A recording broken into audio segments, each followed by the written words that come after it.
A German shepherd refused to leave an old fireplace alone, and what his homeless veteran uncovered beneath it raised a question that had nothing to do with money. Atlas's claws hammered against the cold stone as a deep growl rolled through the silent cottage. Caleb killed the oil lamp, slipped away from the window, and gripped his old hunting rifle while fresh tire tracks glistened outside in the moonlight. Then the dog stopped digging and stared into the dark forest as if someone was staring back. "Where are you watching from today?" Atlas's claws scraped across stone with a sharp, desperate rhythm that shattered the silence. Scratch, scratch, scratch. The old German shepherd had ignored every command Caleb Walker gave him.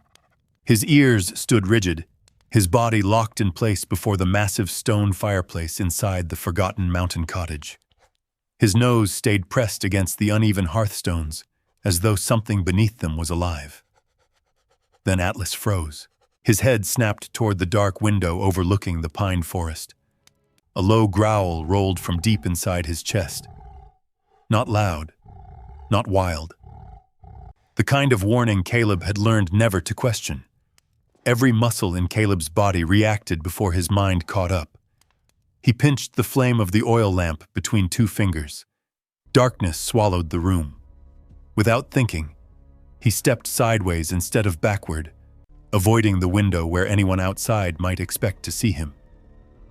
Years spent with the Rangers had burned habits into his bones that no amount of time could erase.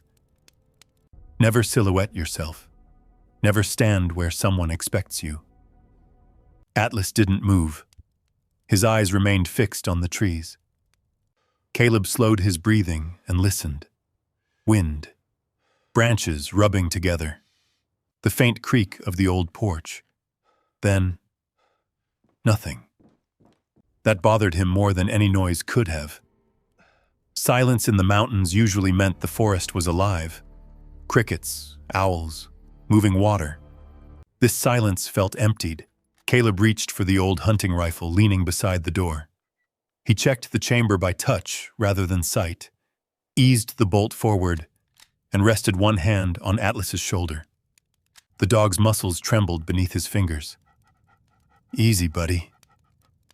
Atlas never looked away from the darkness. Caleb cracked the front door open just enough to study the yard. Cold October air drifted inside, carrying the scent of pine sap and damp earth. He waited, counted slowly to 10. Nothing moved. He slipped outside, boots landing softly on weathered porch boards. His eyes adjusted quickly, searching the tree line the same way they had searched mountain villages years earlier in Afghanistan. High ground, shadows, likely observation points. Old instincts. Old ghosts. The clearing around the cottage appeared empty. Still, something refused to settle inside him. He circled the building once. No broken windows, no footprints near the porch, no fresh cigarette butts, no carelessly discarded trash. Whoever had been here knew how to leave little behind. As he reached the gravel driveway, his flashlight caught something that didn't belong. Fresh tire tracks. The edges were still crisp. Whoever had driven up had done so recently. Caleb crouched, running 2 fingers across the damp gravel. The grooves hadn't filled with fallen pine needles yet. Hours, maybe less. The tracks ended where someone had turned around without ever reaching the porch. Watching, waiting, or deciding something. Behind him, Atlas barked once. Short, urgent. Caleb spun instantly, rifle raised. Only the forest stood before him. Tall pines swayed gently beneath a sky scattered with cold stars. Far away, somewhere deep in the mountains, a lone coyote howled. Atlas slowly backed toward the cottage door, refusing to take his eyes off the woods. Whatever he smelled, it hadn't left. Caleb glanced once more at the mysterious tire tracks before following his partner back inside. He locked the door, though both of them knew an old wooden lock meant very little out here. Atlas returned immediately to the fireplace. He lowered his nose to the stone again. Scratch, scratch, scratch. The sound echoed through the quiet room. Caleb stared at the uneven hearth, then at the dark windows surrounding the little cottage. He had owned this place for less than 24 hours. Already it felt as though someone else believed it still belonged to them. 3 weeks earlier, Caleb Walker had been sleeping inside a faded blue pickup truck in a grocery store parking lot nearly 800 miles away. Everything he owned fit behind the driver's seat. A worn army duffel, 2 blankets, an old photograph he almost never looked at, and Atlas, the only soul who had refused to leave him behind. 3 weeks earlier, the pickup truck sat beneath a flickering light in the corner of a grocery store parking lot outside Missoula.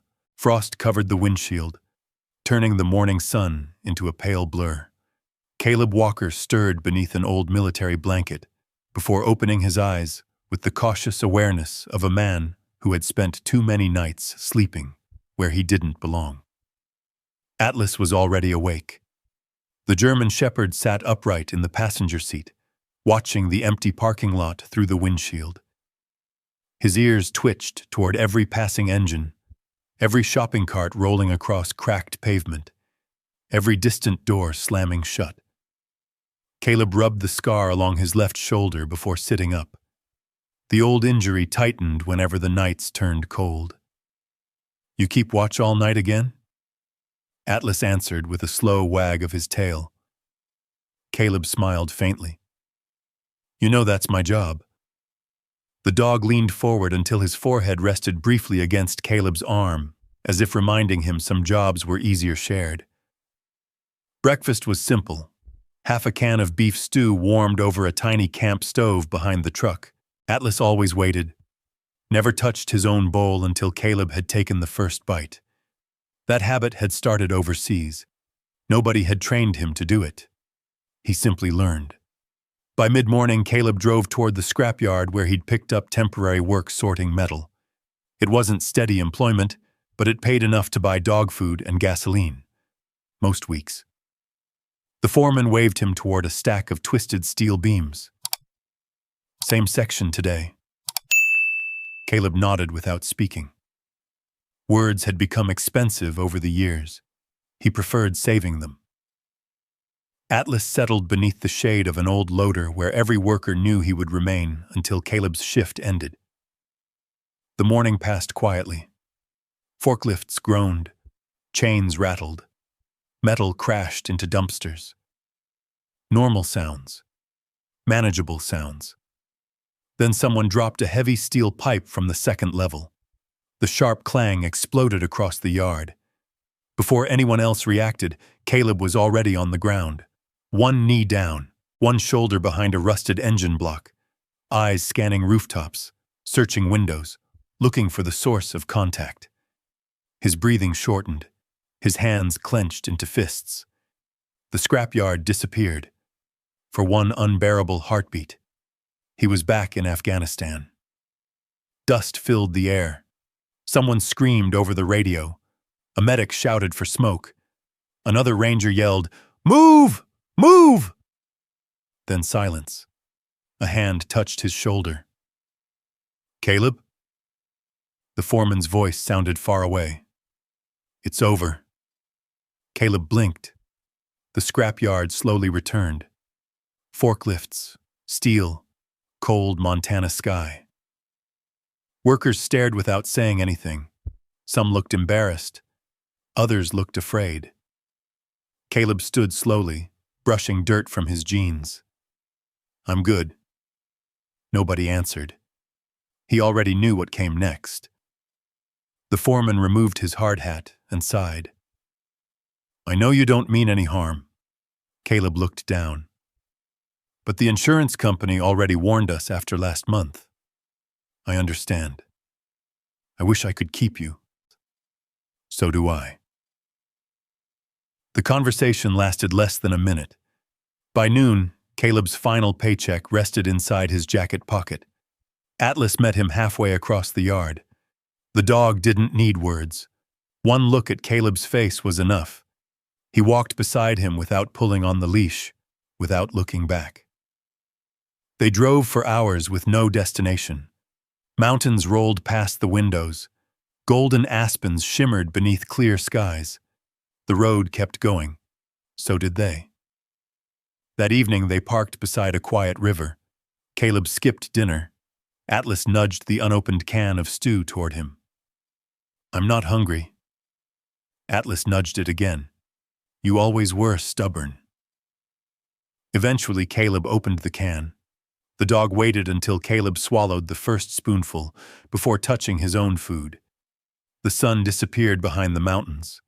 Darkness settled over the water. Caleb leaned against the truck, watching the current slide silently around smooth stones. "I thought coming home would be enough." Atlas rested beside him. "I made it through 2 deployments." He laughed once, a tired sound. "But I can't make it through a scrapyard." The words drifted into the evening air. Nobody answered, not even the river. His phone vibrated unexpectedly. An unfamiliar number. He almost ignored it. Almost. Instead, he answered. "This is Caleb Walker," a calm voice replied. "Mr. Walker, my name is Thomas Avery." A brief pause followed. "I'm an attorney calling regarding the estate of your late uncle, Harold Walker." Caleb frowned. "I think you've got the wrong man." "No, sir. I don't have an uncle. I believe that's what you've always been told." Caleb straightened. Atlas lifted his head immediately, sensing the change. "Mr. Walker," the attorney continued quietly, "Harold Walker passed away last month." Silence settled between them. "He left you a property in the Bitterroot Mountains." Caleb stared across the dark river. A small lakeside cottage. Another pause. "And according to his final instructions," the attorney lowered his voice, "it was always meant to become your home."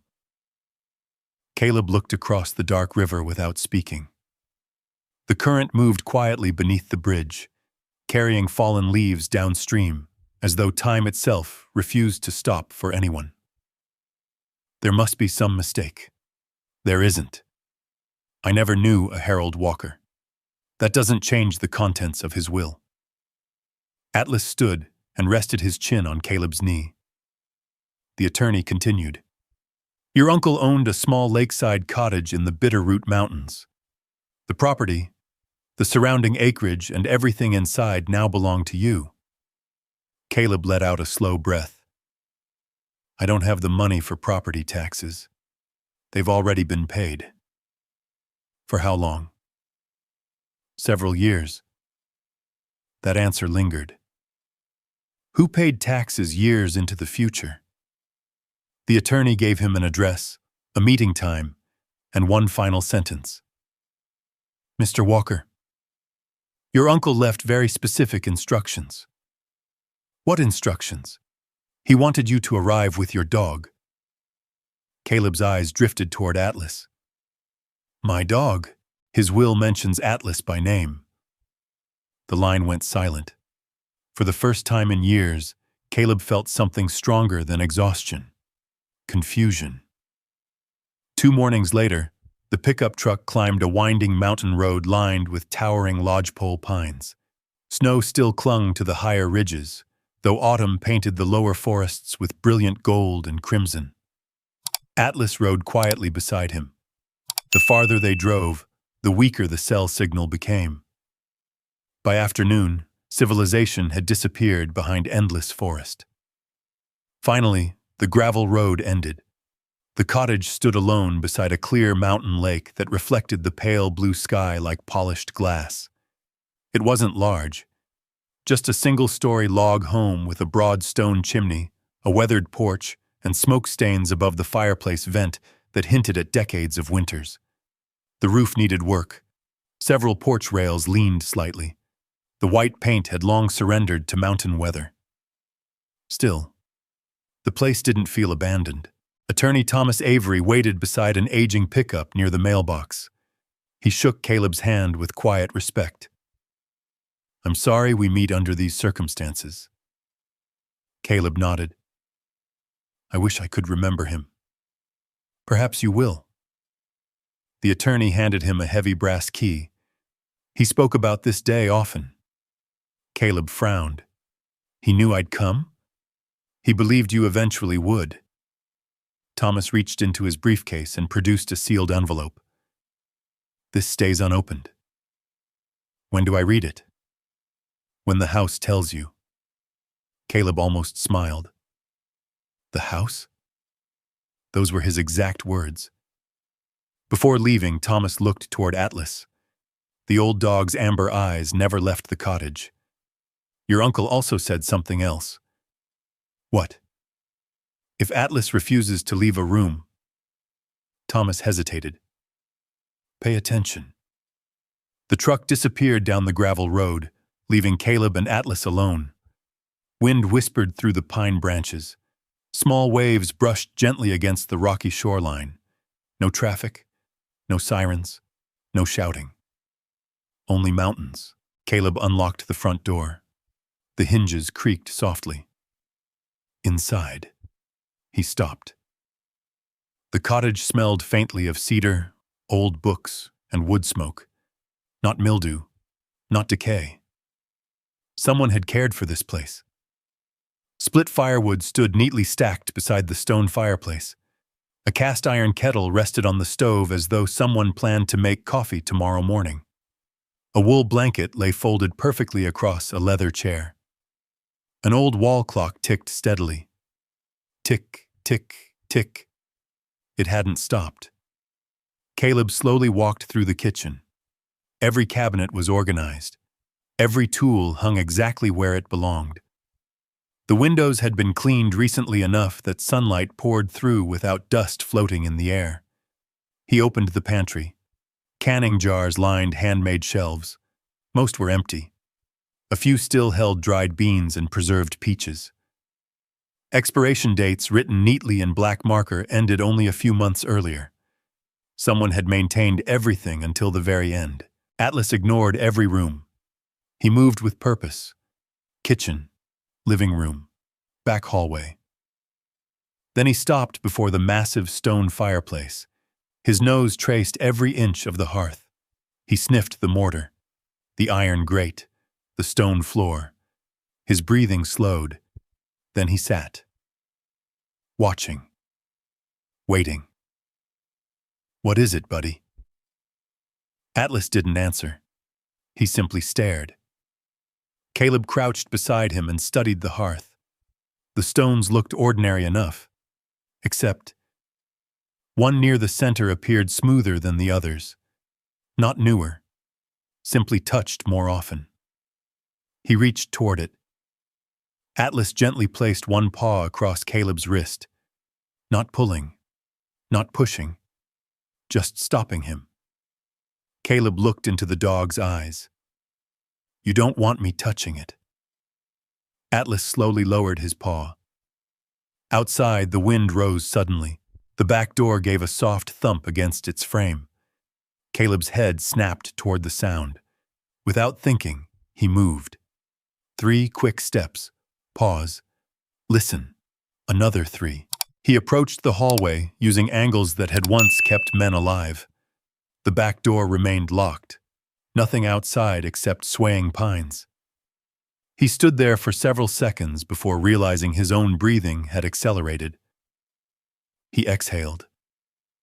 You're home now. The words sounded unfamiliar.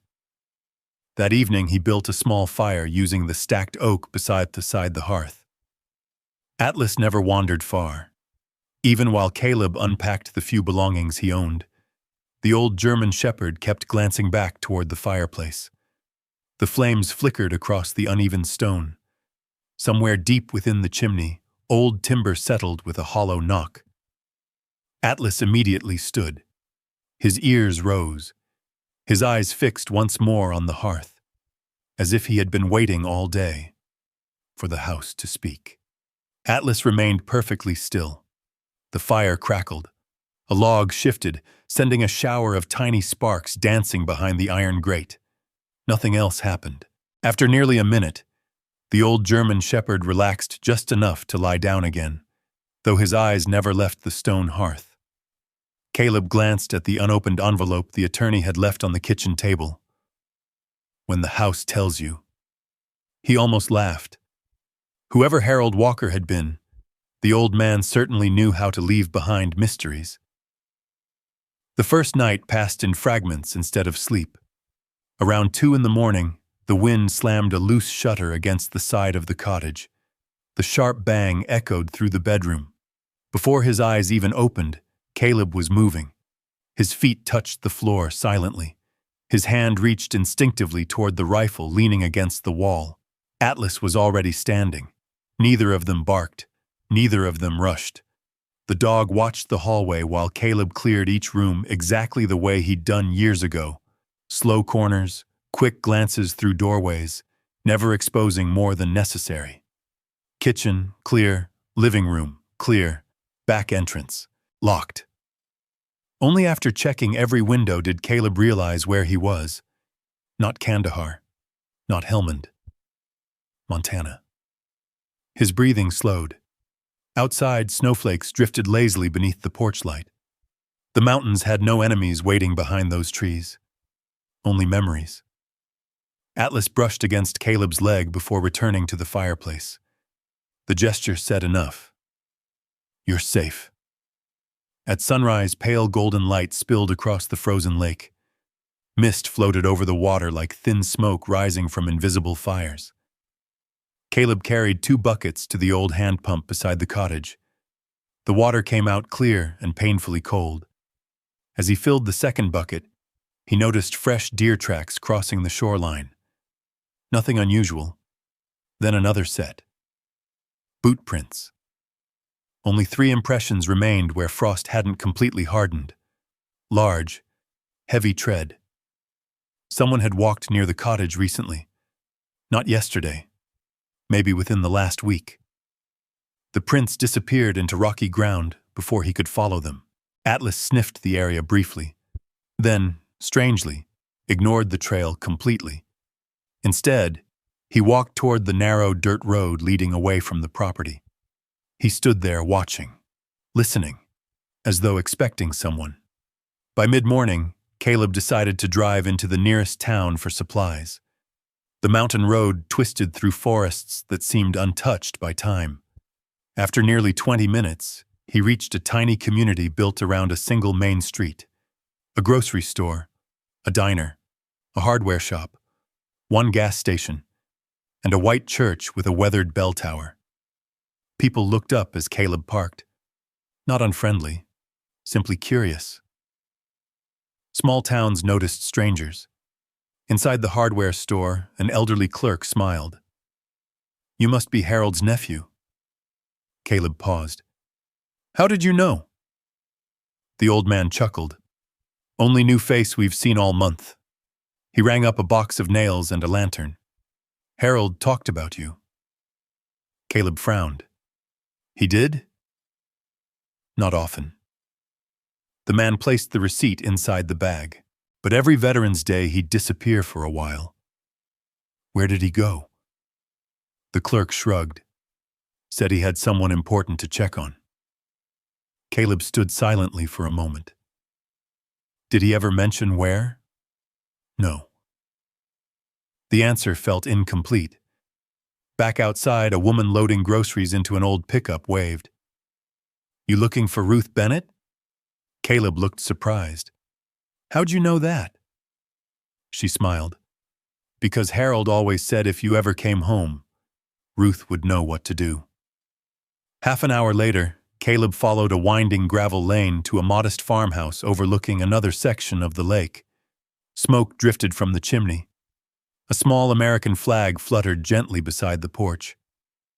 Atlas stepped out of the truck before Caleb opened his own door. He didn't bark. He simply stared toward the house. The front door opened before they reached the steps. An elderly woman stood there wearing a thick knitted sweater beneath a faded denim jacket. Silver hair escaped from beneath a wool cap. Her posture remained straight despite her years. She looked first at Atlas, then at Caleb. For several long seconds, she said nothing. Tears quietly gathered in her eyes. So, her voice barely rose above a whisper. You finally made it. Caleb removed his cap. I'm Caleb Walker. I know you. You knew my uncle? Ruth Bennett smiled sadly. I knew Harold for 33 years. She stepped aside. And I've been waiting nearly half that long to meet you.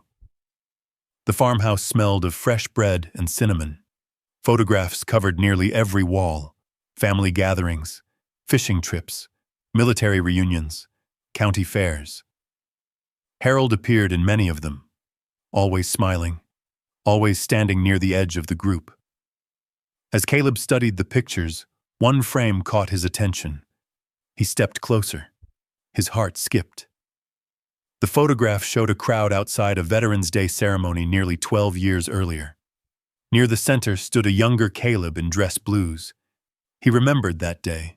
It had been only months after returning home. He'd attended alone. In the far background, almost hidden behind a maple tree, stood Harold, watching. Another photograph. A county parade. Caleb buying coffee from a roadside stand. Harold sat across the street on a park bench. Another. Outside a VA hospital. Caleb walking Atlas after one of his therapy appointments. Harold stood beside a newspaper box. Never approaching. Never interrupting. Simply there. Caleb slowly turned toward Ruth. He knew where I was. She nodded. For years. Why didn't he come talk to me? Ruth's smile faded.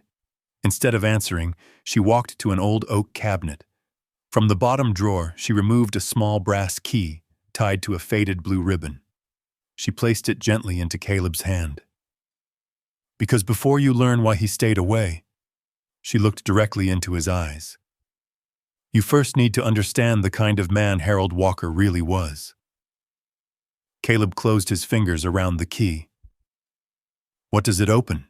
Ruth glanced toward the mountains beyond the window, the last drawer in his desk. She paused. But promise me one thing. What? Don't unlock it. Until you're ready to have your whole life turned upside down. The brass key felt unexpectedly heavy in Caleb's palm. He looked at Ruth, searching for some sign that she was exaggerating. Instead, she quietly poured 2 cups of coffee and set one in front of him. Steam curled into the afternoon light. For a long moment, neither of them spoke. Atlas rested beside the front door, watching the room with calm, steady eyes. Finally, Caleb broke the silence.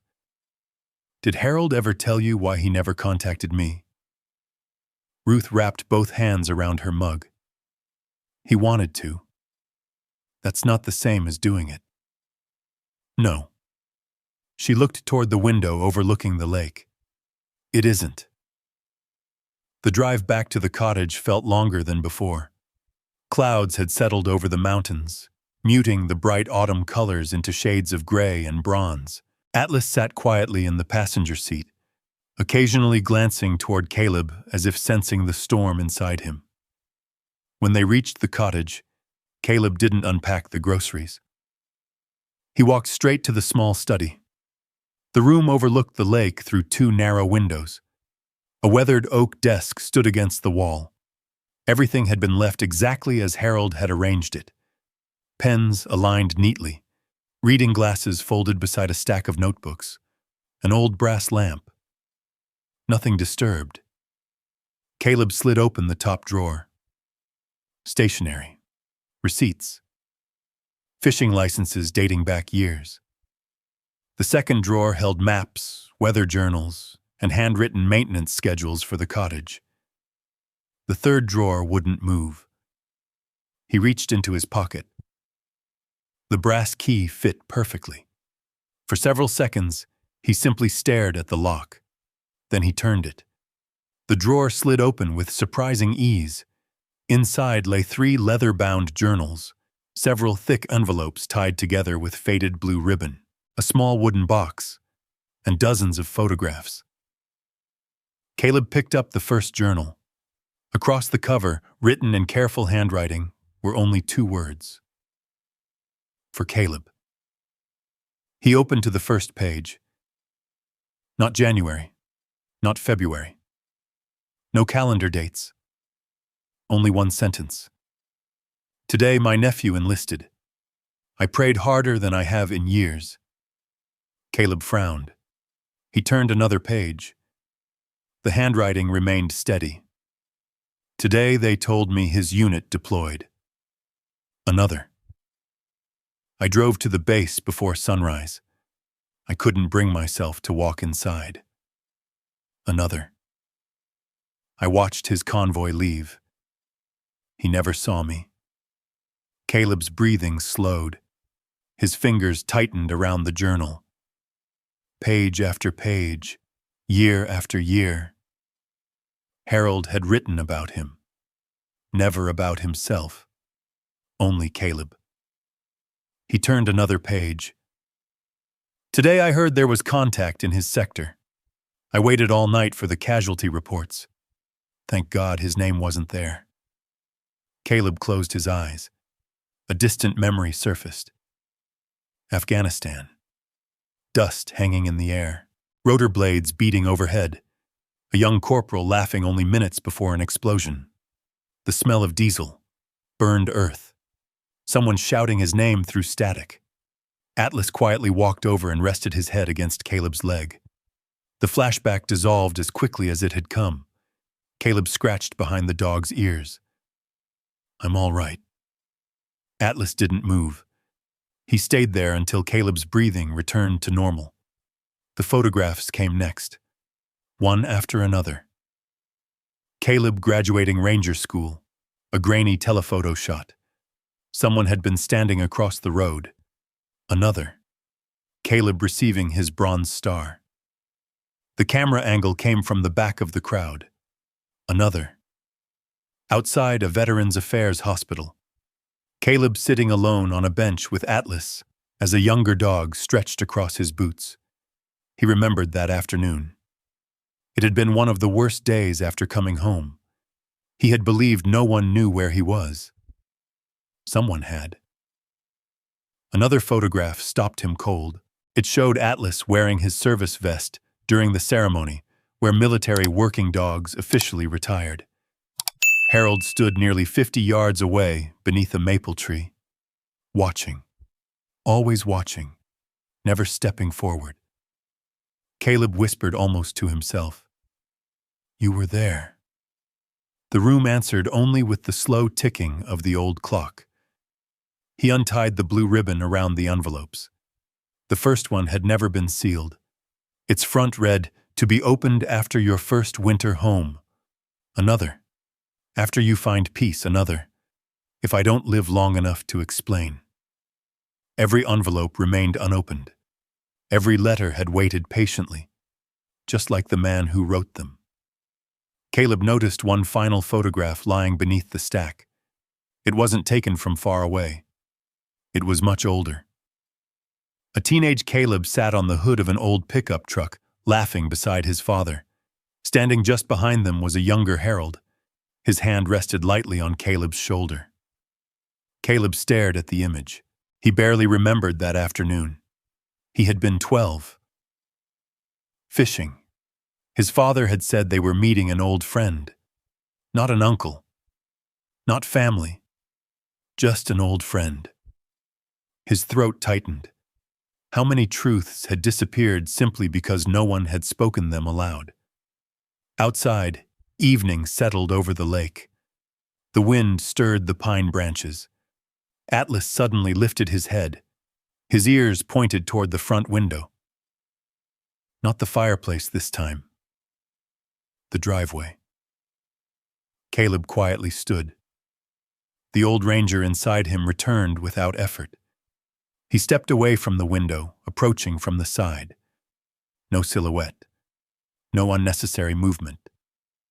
He lifted one corner of the curtain.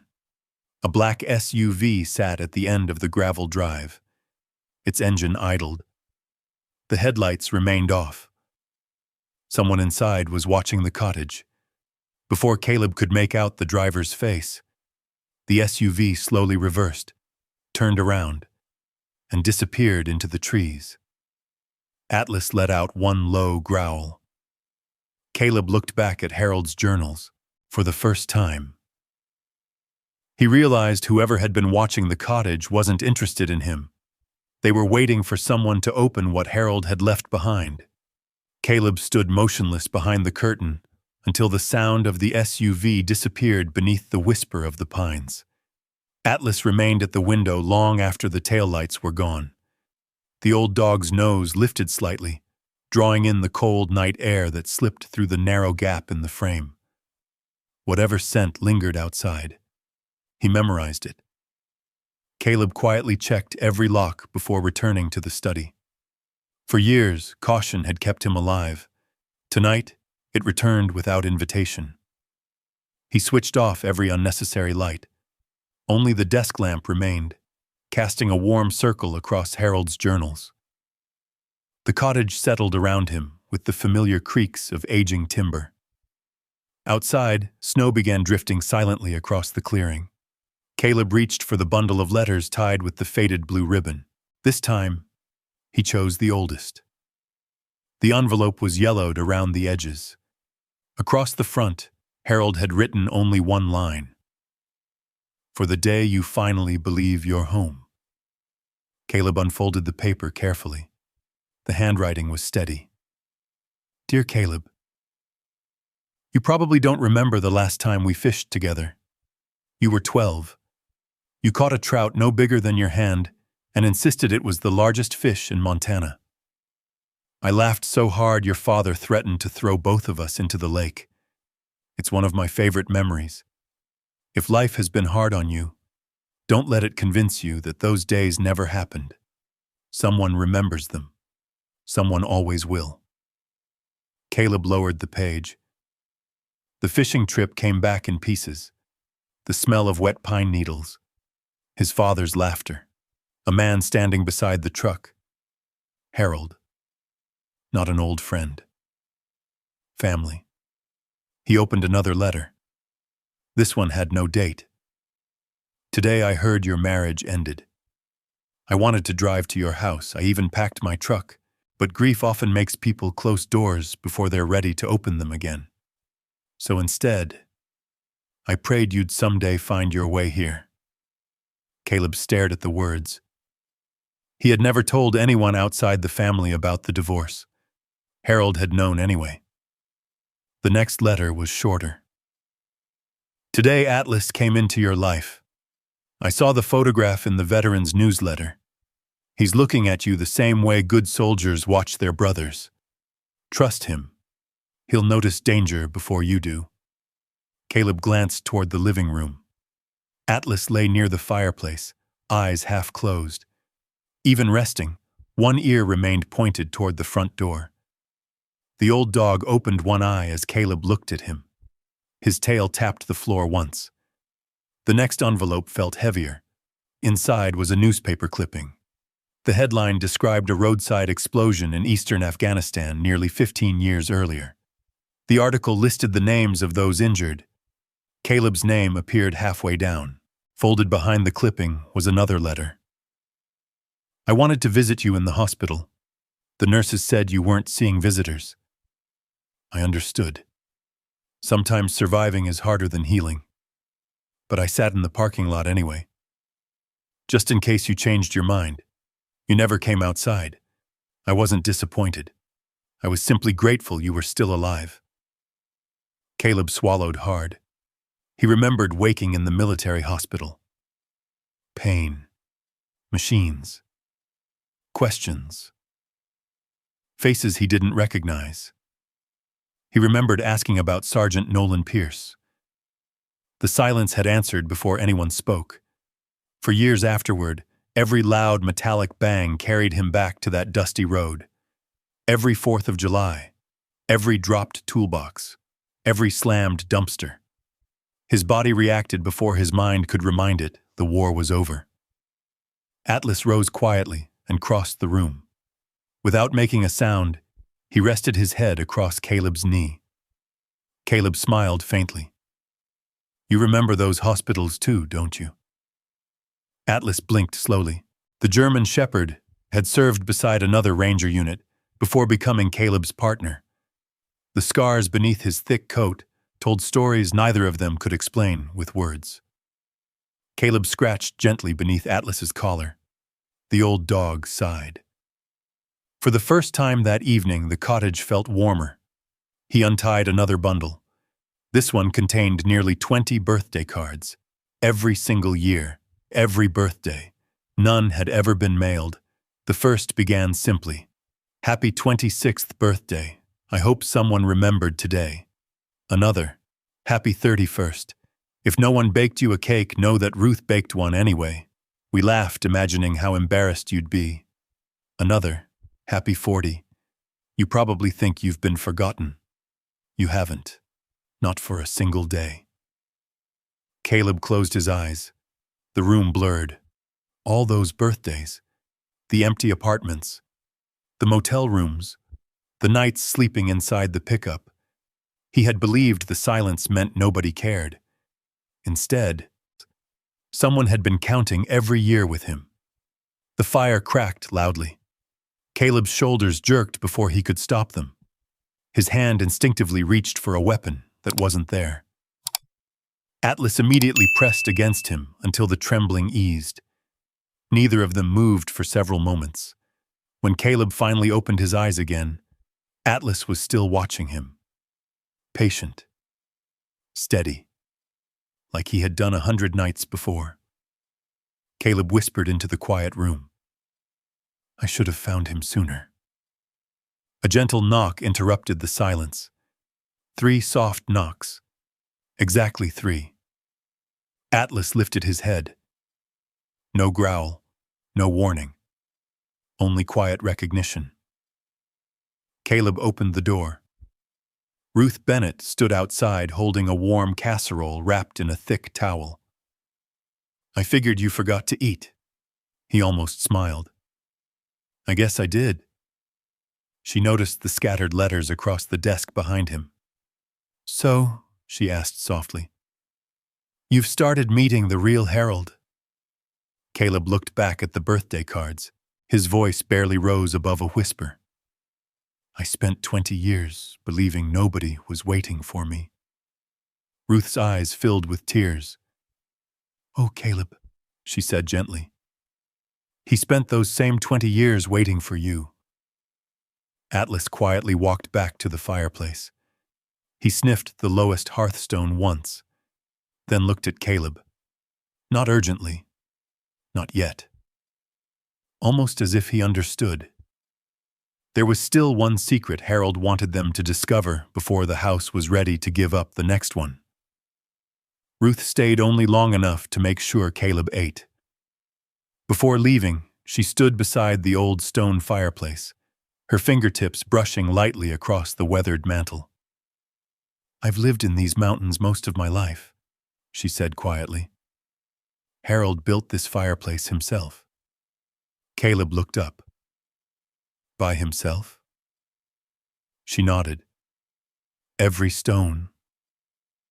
Her eyes lingered on the hearth for a moment, before she smiled. "He always believed that if you build something to last, you should leave part of yourself inside it." She slipped on her coat, tried to get some sleep. When her truck disappeared down the winding road, silence settled over the cottage once again. Snow drifted gently beyond the windows. Atlas remained beside the fireplace, watching, waiting. Caleb carried another armload of oak logs inside before adding one to the fire. Orange light danced across the stone walls. He unfolded one more of Harold's letters. This one was shorter than the others. "If Atlas insists, trust him before you trust yourself." Caleb smiled. "That sounds exactly like something you'd write." Atlas suddenly stood. He walked directly to the hearth.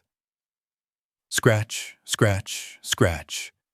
The sound echoed through the room. Not random, always the same stone, the one slightly smoother than the others. Caleb folded the letter and crouched beside him. "You've been trying to tell me since I got here." Atlas touched the stone once with his paw, then stepped back. Caleb studied the fireplace more carefully than before. Years of ranger training had taught him that people always left patterns. Buildings did too. He ran his fingertips slowly across the mortar joints.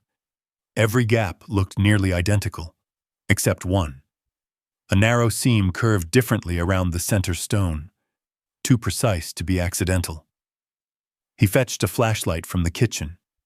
Holding the beam low across the surface, he noticed faint scratches worn smooth by repeated use. Someone had lifted this stone many times, just not recently. Caleb found an old flat pry bar hanging in Harold's workshop. The metal still carried traces of careful maintenance. Even the wooden handle had been oiled. He slipped the edge beneath the stone. Nothing. He adjusted the angle. Pressed again. A dull click echoed from somewhere below. Atlas's ears shot upright. Caleb eased back gently. The stone shifted less than an inch. Cold air escaped from beneath it. Not the damp smell of old earth. Dry air. An enclosed space. His heartbeat quickened. Slowly, carefully, he lifted the heavy hearthstone free. Beneath it lay a square steel compartment built directly into the foundation. Inside rested a weathered military ammunition box. Olive green, edges worn smooth, still sealed. Caleb stared for several seconds. Atlas sat quietly beside him. His tail thumped the floor exactly once, almost proudly.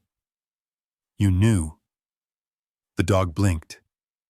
Caleb lifted the box from its hiding place.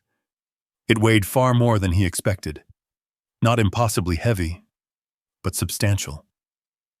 He carried it to Harold's old desk. The brass latch resisted at first, then gave way with a soft metallic snap. Inside, no stacks of cash, no glittering treasure.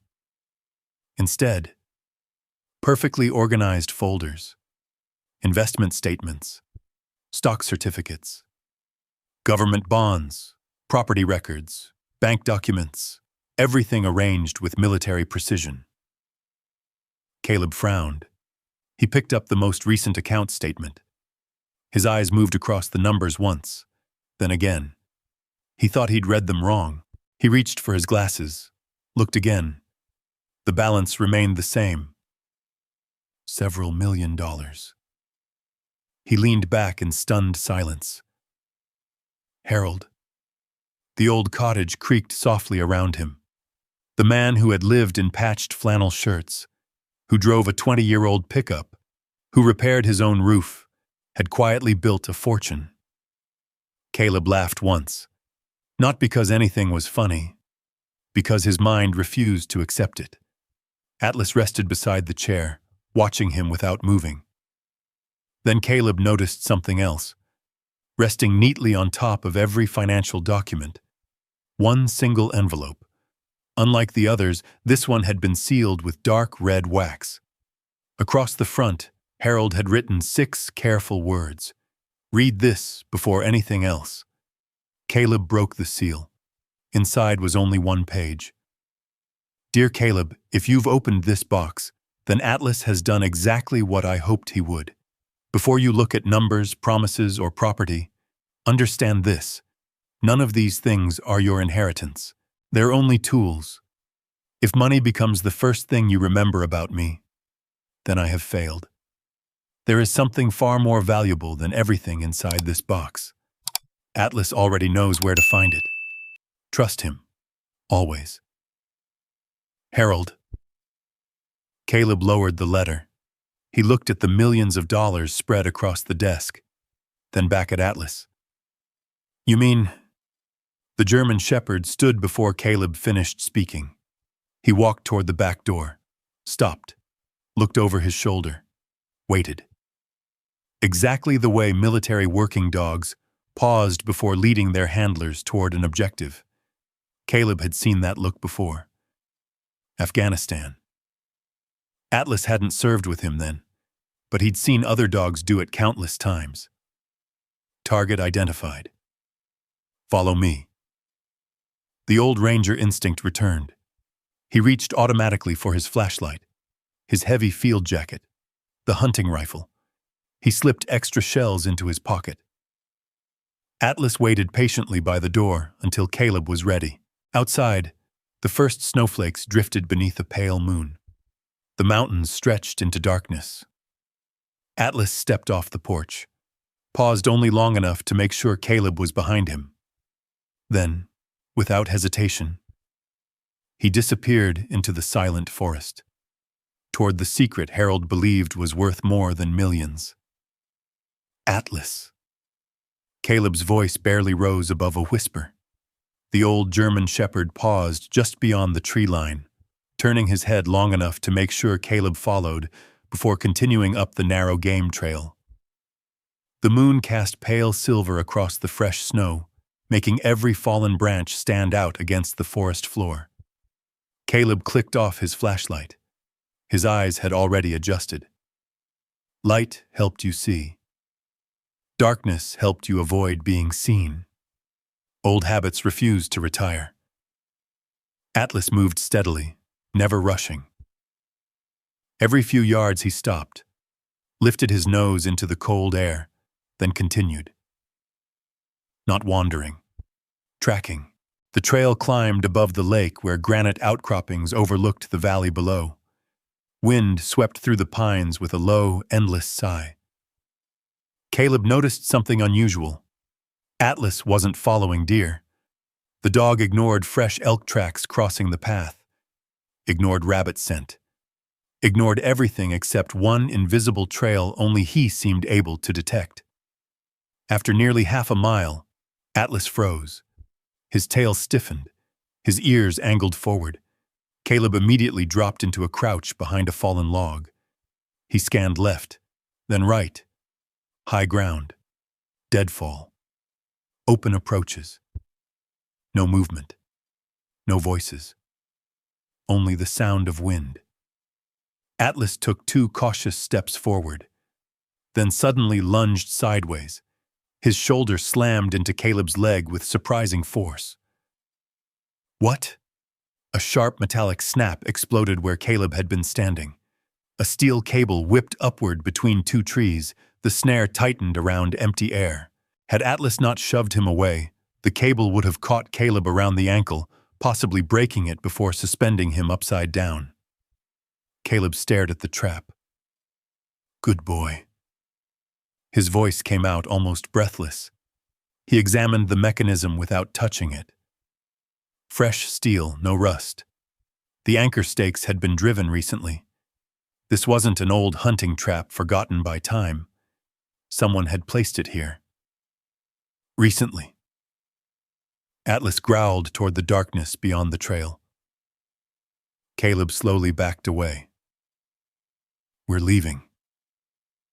The next morning, after daylight revealed every ridge and valley, Caleb returned carrying bolt cutters, orange survey tape, and a small first aid pack. He marked the trap so no hiker or animal would stumble into it. Atlas immediately resumed following the same invisible scent. Again they climbed. Again they crossed the ridge. This time the trail ended beside a cluster of enormous boulders overlooking a narrow creek. Atlas sniffed every rock carefully, then looked confused. Whatever he had been following seemed to disappear. Caleb searched the area for nearly an hour. Nothing. No hidden cache. No markings. No disturbed ground. Eventually they headed home. That night, Atlas paced restlessly. Not anxious. Determined. The following morning he stood at the front door before sunrise, refusing breakfast until Caleb grabbed his jacket. All right, Caleb smiled. Round 3. Snow continued falling lightly as they climbed once more. Atlas led with even greater confidence. Halfway to the ridge, he suddenly veered off the original trail. Only 20 yards. Then 30. He stopped beside a fallen white pine whose roots had been ripped from the earth years earlier. The exposed soil formed a shallow hollow beneath the trunk. Atlas began digging, not wildly, methodically. 3 strokes. Pause. Sniff. 3 more. Caleb knelt beside him. The earth looked untouched except for a few scattered stones. He pulled a folding and trenching shovel from his backpack and started digging where Atlas indicated. 6 inches. Nothing. 10 inches. Still nothing. Then clang, metal. Caleb brushed away damp soil until the corner of a weatherproof military storage case appeared beneath the roots. Before he could uncover more, Atlas's ears snapped backward. The dog spun toward the trees. A deep warning growl rolled through the quiet forest. Caleb heard it too. A faint crunch. Boots on snow. Someone else was moving. He motioned silently. Atlas dropped low beside the log. Caleb extinguished the small lantern hanging from his pack and listened. The footsteps stopped. So did the wind. Several long seconds passed. Nothing. Too quiet. Caleb chose not to investigate. Experience had taught him that unknown contact in unfamiliar terrain favored patience over pursuit. He quickly uncovered the rest of the case. As he lifted it free, something flashed beneath the snow, a jagged strip of rusted metal hidden beneath loose branches. Atlas sprang forward. Too late. The sharp edge sliced across his front leg. The German shepherd yelped once but stayed on his feet. Atlas! Caleb dropped the case immediately. Bright red blood stained the snow. Atlas tried to keep walking as though nothing had happened. Caleb knelt, gently taking the injured paw. The cut was deep but clean, not life-threatening, still painful. You stubborn old ranger. Atlas licked Caleb's sleeve once. Caleb removed a pressure bandage from his first aid kit. Years earlier, military medics had taught him to stay calm because panic spread faster than blood. He flushed the wound with sterile water, applied gauze, wrapped it snugly without cutting circulation. Atlas never pulled away. He simply watched Caleb's face. There. Caleb rested his forehead briefly against the dog's. You've carried me enough. The German shepherd leaned into him. For a moment, neither cared about hidden fortunes or mysterious strangers, only that they had both made it through another day. Caleb finally lifted the weatherproof case. Unlike the ammunition box beneath the fireplace, this container carried no lock. Only Harold's handwriting across a strip of faded masking tape. For the day Atlas brings you here. Caleb looked toward the mountains surrounding them, then back at the faithful dog whose bandaged leg left small crimson prints across the fresh snow. Whatever Harold had hidden, he had trusted Atlas to find it, and Atlas had paid for that trust with blood. Caleb carried the weatherproof case in one hand and kept the other beneath Atlas's chest as they made the slow walk back down the mountain. The German shepherd favored his injured leg, but never complained. Every few yards he stopped to glance over his shoulder. Not at the trail, at the trees, as though he knew someone had watched them leave. By the time they reached the cottage, the afternoon sky had turned the color of worn steel. Snow drifted quietly across the lake. Caleb settled Atlas onto the old wool blanket beside the fireplace and unwrapped the bandage. The bleeding had nearly stopped. He cleaned the wound once more, applied fresh ointment, and wrapped it carefully. You've earned a few days off. Atlas answered by lifting his head toward the weatherproof case resting on the table. You really aren't going to let this go, are you? The dog's tail tapped the floor once. Caleb smiled. No, I didn't think so. He carried the case into Harold's study.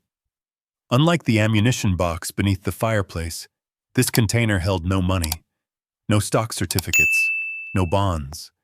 Instead, it contained rolled survey maps protected inside plastic tubes, thick folders stamped with state and federal agency seals, geological reports, water studies, and dozens of handwritten notebooks. One envelope rested neatly on top. Its front read, "If you've opened this, Atlas has already proven why I trusted him." Caleb unfolded the letter. "Dear Caleb, if you're reading these pages, then you've already learned two things. First, money was never the reason I stayed here. Second, Atlas's instincts are worth believing. The papers beneath this letter explain why men have tried to buy this land for nearly 20 years. Read everything before you trust anyone, especially anyone offering easy money. Harold."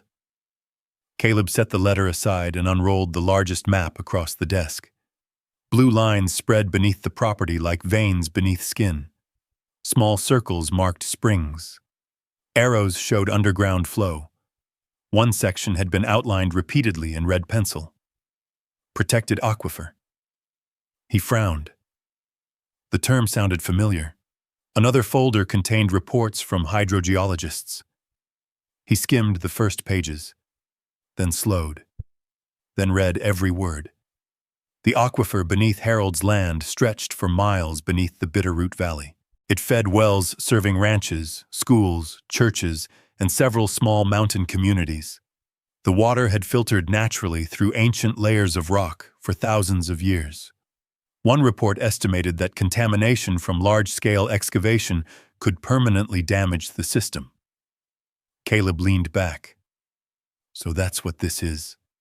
Not hidden gold, not oil, water, clean water. He opened another folder. Inside were letters exchanged between Harold and state environmental scientists over nearly 2 decades. Each year, Harold had quietly renewed conservation studies at his own expense. Each year, he had refused increasingly generous purchase offers. The oldest offer had been less than $200,000. The newest exceeded $12 million. Atlas let out a soft whine from the living room. Caleb walked over and scratched behind the dog's ears. "You knew there was more." Atlas closed his eyes briefly beneath Caleb's hand. A truck engine echoed outside. Not close, passing along the mountain road. Caleb instinctively moved away from the window before looking out. A dark SUV rolled slowly past the entrance to the driveway. It never turned in. It simply continued down the road. Too slowly. Watching. Again. Just before sunset, Ruth Bennett arrived carrying homemade soup. The moment she stepped inside, Atlas limped toward her. "Oh, sweetheart." She knelt carefully beside him. "What happened to your leg?" "He found a trap before I did." Ruth's smile disappeared. "A trap?" Caleb nodded. "Fresh steel cable. Someone put it there recently." She looked toward the mountains beyond the window. "I was afraid of that." "You knew." "I hoped I was wrong." Caleb spread the survey maps across the kitchen table. Ruth studied them quietly. When she saw the red markings around the aquifer, she closed her eyes. "So he finally showed you. You knew about this too." "Not everything." She traced one finger across the map. "But I knew Harold wasn't protecting a little cottage." She looked directly at Caleb. He was protecting what was underneath it. Caleb tapped another document. "These reports say the aquifer supplies water to half this valley." "They do. And someone wanted to mine here." Ruth nodded slowly. "For years." She walked to the cupboard and removed 3 old newspaper clippings folded neatly together. Each headline told the same story. Mining proposal delayed. Environmental review requested. Landowner refuses sale. The landowner's name appeared every time. Harold Walker. He fought them alone, Caleb said quietly. Not completely. Ruth smiled faintly. A few of us helped where we could. Who kept making the offers? Her expression changed. The warmth disappeared from her face. She reached into her purse and pulled out a business card she had carried for years. Across the front were embossed silver letters. Victor Harlan, President. Harlan Mineral Resources. Caleb stared at the name. I've never heard of him. You will. Ruth looked toward the front window. He doesn't care about cottages. He doesn't care about money. She paused. He cares about control. As if summoned by her words, headlights swept briefly across the front windows. Both Caleb and Atlas turned instantly toward the sound. A black SUV slowed at the end of the driveway. It stopped. The engine idled. Neither door opened. Neither headlight switched off. Someone inside simply sat there, looking at the cottage that Harold Walker had spent a lifetime protecting. The black SUV remained at the end of the driveway for nearly a full minute. No doors opened. No one stepped outside. The headlights washed across the pines, then slowly faded as the vehicle backed onto the narrow road and disappeared into the falling snow. Only when the sound of the engine vanished did Caleb lower the curtain. Ruth let out a quiet breath. They've stopped pretending. Caleb looked at her. Who? The people Harold spent 20 years saying no to. Atlas, still favoring his bandaged leg, stood facing the front door. His ears remained forward, his body rigid. The old German shepherd wasn't barking. He was listening. Caleb knew the difference. He crossed the room and checked the locks without saying a word. The movements came naturally. Front door, back door, windows, sight lines, reflections in the glass. Nothing unusual. Yet the familiar weight settled between his shoulders, the same feeling that had visited him countless nights overseas, when the silence became too perfect. Ruth watched him carefully. You've done that before. Too many times. She nodded but didn't ask where. She already knew. The next morning arrived beneath a blanket of fresh snow. Atlas refused to stay inside. The moment Caleb opened the door, the dog limped onto the porch and lowered his nose to the frozen boards. He followed a scent across the yard, stopped beside the woods, then growled. Caleb joined him. At first he saw nothing. Then he noticed impressions pressed into the snow. Boot prints. Large. Deep. Someone had walked to within 30 feet of the cottage during the night. Not wandering. Watching. The footprints circled the property before disappearing toward the road. Caleb crouched beside them. The spacing was even. Controlled. No signs of panic. No hesitation. Whoever had come here knew exactly where he was going. Atlas sniffed the tracks once, then looked toward the mountains instead, as though the scent belonged to the same person from before.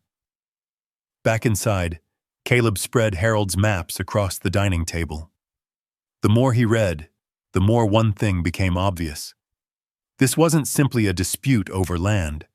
Harold had documented years of water testing, environmental reports, drilling proposals, rejected purchase contracts, and handwritten notes describing meetings with county officials. One margin contained only a single sentence. If they cannot buy the land, they will try to frighten whoever owns it.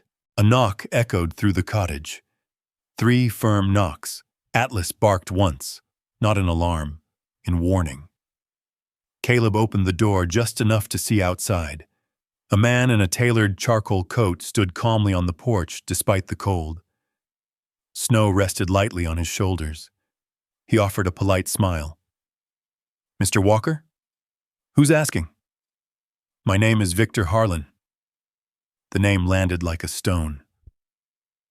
I represent Harlan Mineral Resources. Caleb opened the door no farther. Victor's eyes briefly wandered past Caleb, studying the cottage with quiet interest before returning. "My condolences regarding your uncle." Caleb said nothing. Victor continued.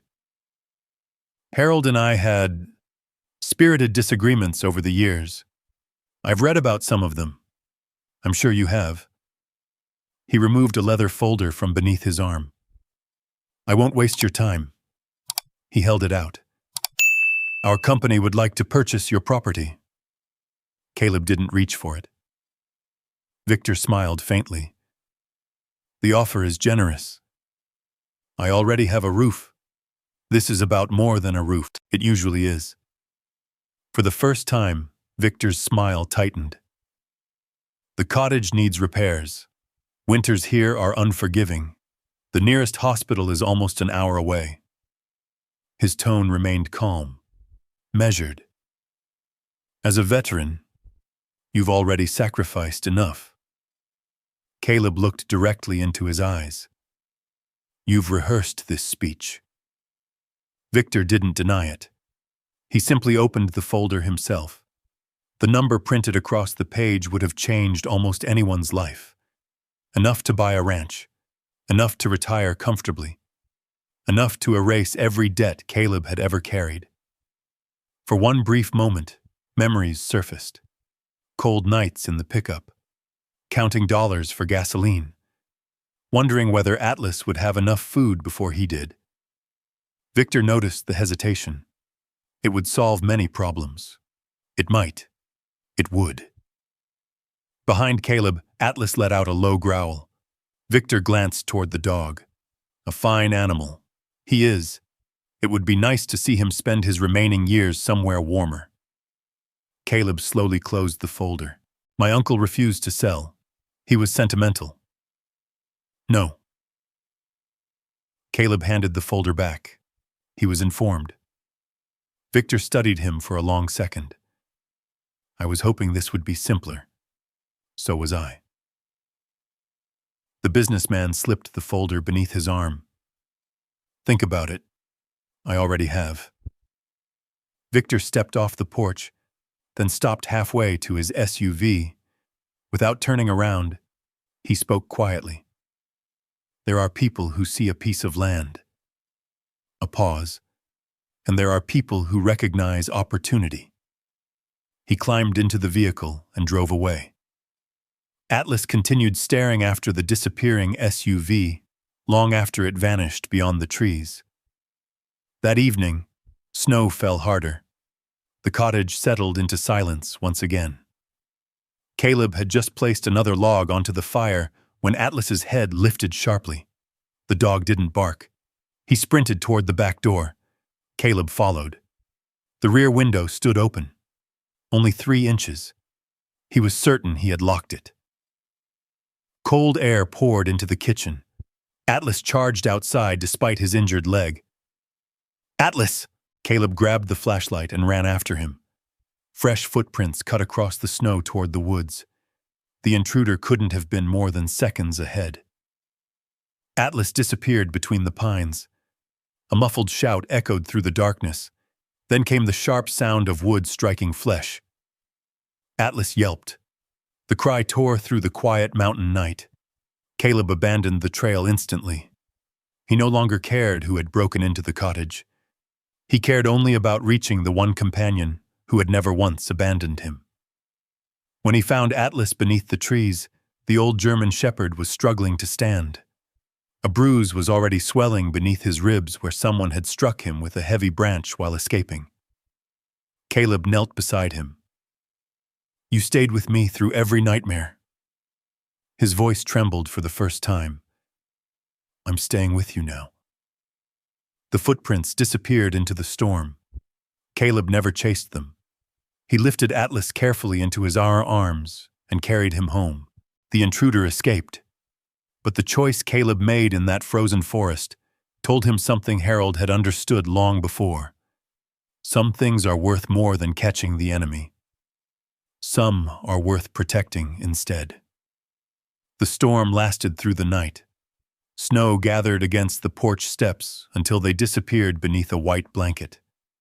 Wind rattled the old windows, but the cottage held its warmth. Caleb sat on the floor beside the fireplace instead of the armchair.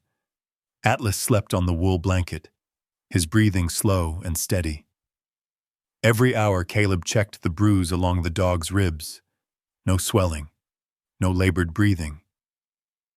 Just soreness. "You've taken enough hits for one lifetime," he whispered. Atlas opened one eye, thumped his tail once against the floor, and drifted back to sleep.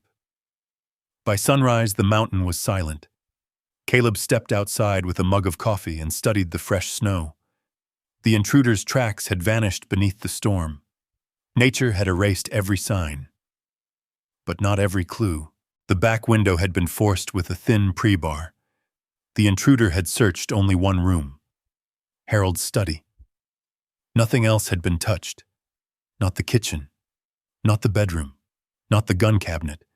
Whoever had broken in knew exactly what they wanted. Ruth arrived just after breakfast with Thomas Avery, the attorney. The moment Thomas saw Atlas's bandaged leg, his face tightened. "I was afraid this would happen. You expected someone to come?" Thomas nodded. Harold did. Caleb looked up sharply. "What do you mean?" The attorney removed another sealed envelope from his leather case. "He instructed me to give you this only if someone tried to force your hand." The paper had yellowed with age. Harold's handwriting covered both sides. "Dear Caleb, if you're reading this, then they have finally stopped pretending. Don't let anger make your decisions. Men who chase profit often believe everyone else has a price. Prove them wrong. Everything you need is already in the case Atlas found. The rest is waiting with people I trust. Thomas knows. Ruth knows. Listen to them before you listen to anyone offering certainty. Harold." Caleb folded the letter carefully. Thomas placed a thick binder on the table. "I've been holding these for years." Inside were notarized affidavits, environmental assessments, correspondence with state agencies, and signed statements from hydrologists who had spent decades studying the Bitterroot Aquifer. Every page strengthened Harold's case. Every document had been preserved. Every signature had been witnessed. "He planned all of this?" Caleb asked quietly. Thomas smiled. Harold was a carpenter. He paused, but he thought like an engineer. Ruth nodded. He knew he wouldn't live forever, so he spent years making sure the truth would. 3 days later, the County Conservation Board announced a public hearing. Word spread quickly through the valley. Ranchers, teachers, store owners, retired loggers, families who had drawn drinking water from the mountain for generations. They all came.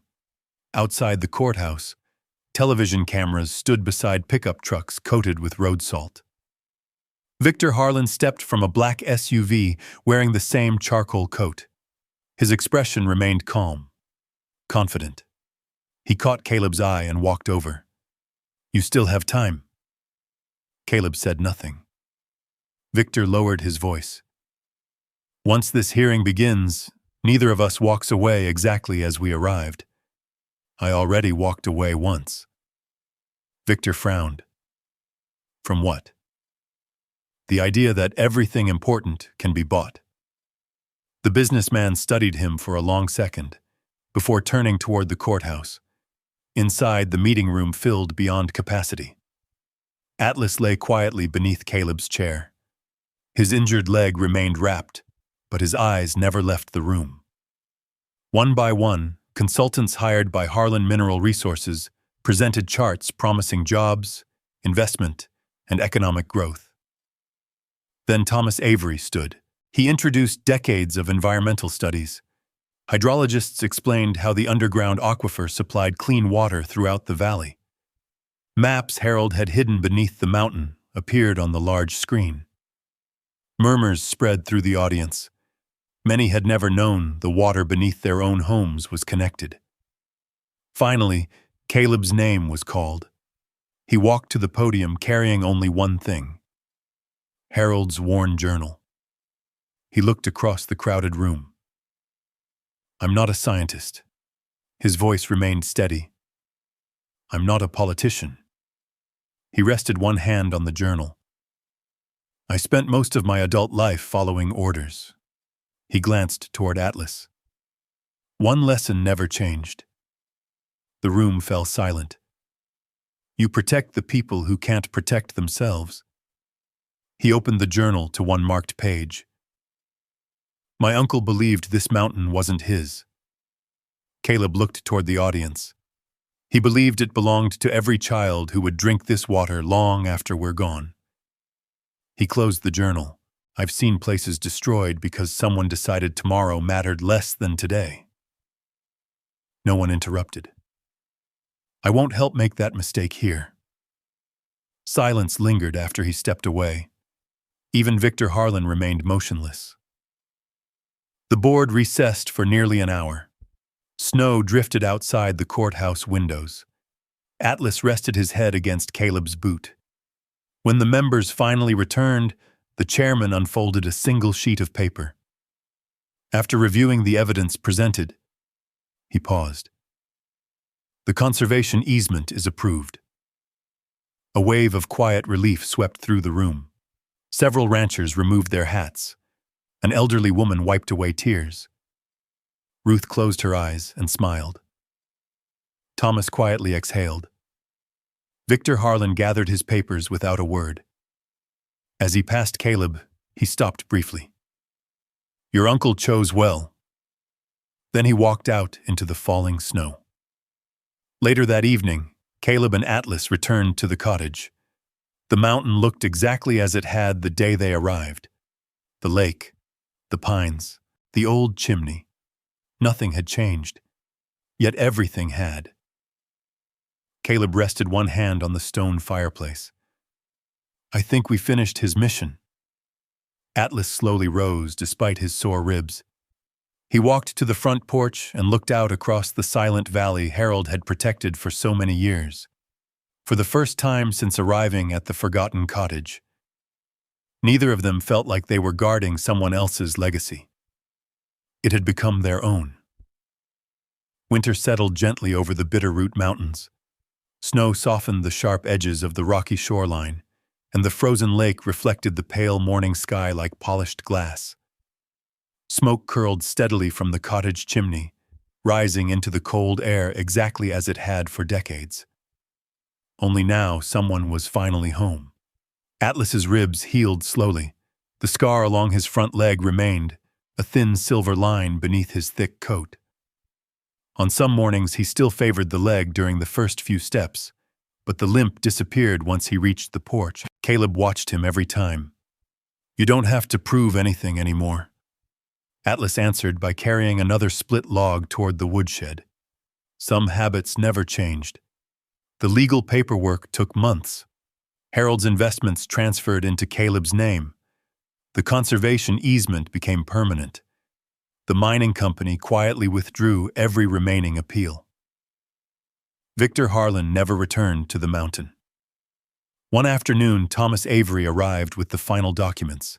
He spread them across Harold's old desk. "It's finished." Caleb signed the last page. When he looked up, Thomas smiled. "Do you know what surprises me?" "What?" "Most people inherit money and immediately ask how to spend it." Caleb glanced around the cottage. "I've been asking something different." Thomas folded his briefcase closed. "I know. How do I keep this place alive?"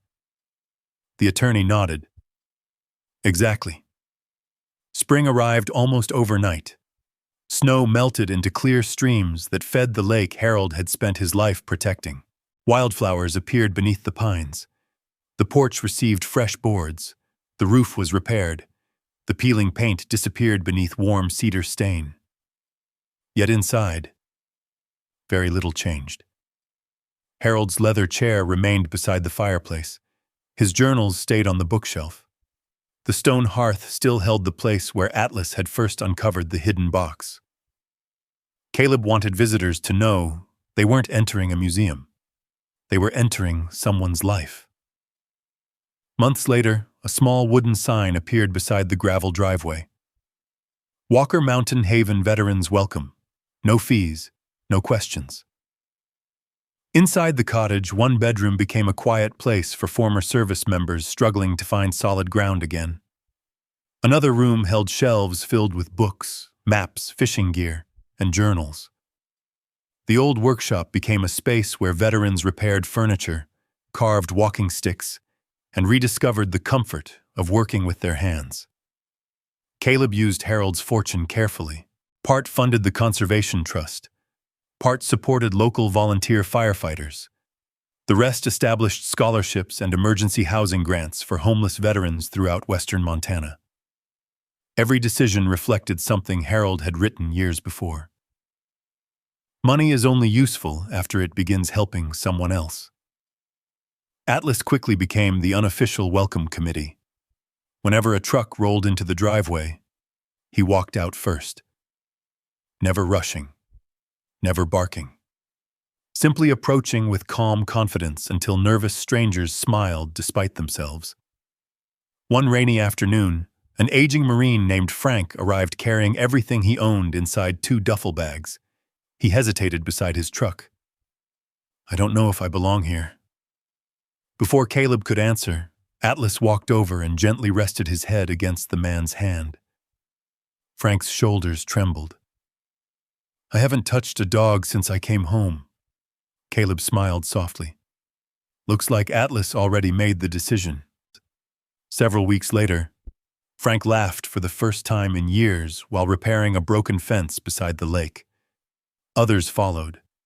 An Army medic, a Navy corpsman, a National Guard helicopter mechanic. Some stayed 2 nights, some stayed months. No one was asked why they came, only whether they had eaten.